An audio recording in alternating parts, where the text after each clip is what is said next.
লাগে সালা এতদিন কি করে আছিল হ্যাঁ সেই জুবিনদা গেল সেই মুখ খোলা আরম্ভ আরে দাদি জুবিনদার নামত নিজের পকেট গরম করে দিলে নকো মাইর লাগে না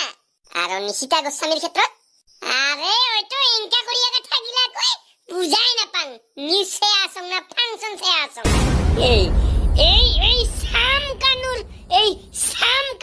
বাহির হুরত নাচি থাকা আপেক্ষিক এই কলি যুগের রাধা গীতিক গরু পিটন দিব লাগে সালা গরু পিটন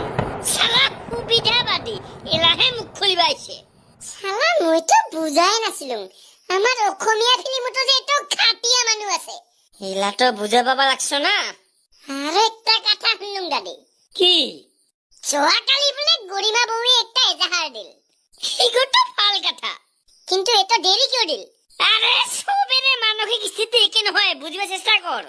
সব জায়গাত আঙুলি করা না যায় তোমার মোটে তো একবার পাপন্ডা বেয়া একবার গরিমা বউ বেয়া একবার মামা বেয়া ওটা বেয়াই বেয়া কিন্তু মোর মোটে খালি ন্যায় লাগে আমার ঘন্টা পাবি ন্যায় পোস্টমর্টমের রিপোর্ট গোটে বলে পাবলিক করা নহব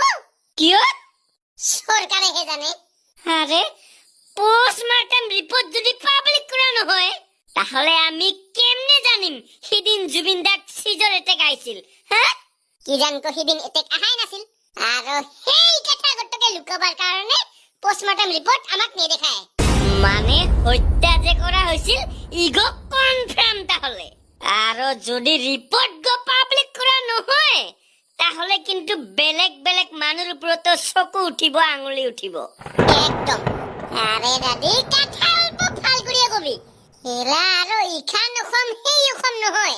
ইখান অসমত কবিতা লিখিলেও এৰেষ্ট কৰে কবিতা লিখিলেও সেই কৰক ফোনটাৰ এৰেষ্ট জুবিনদাৰ ফেন হয় কাকক খেনটাও খাতিৰ নকৰো মাথা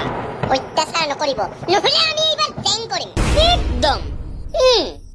আৰু ৰাইজ এই জুনমণি ৰঞ্জনক বিচিৰে নাযাবি জুবিনদাক যদি কিবা এৱাৰ্ড দে মূর্তি বানায় ওর নামত কিবা স্কুল বানায় তথাপিও ভুল না যাবি আগত আমাক ন্যায় লাগে ওর পাছত সেই গীতি ইনকা টপ আগতে বহুত দিছে আমাক সরকারে আর যদি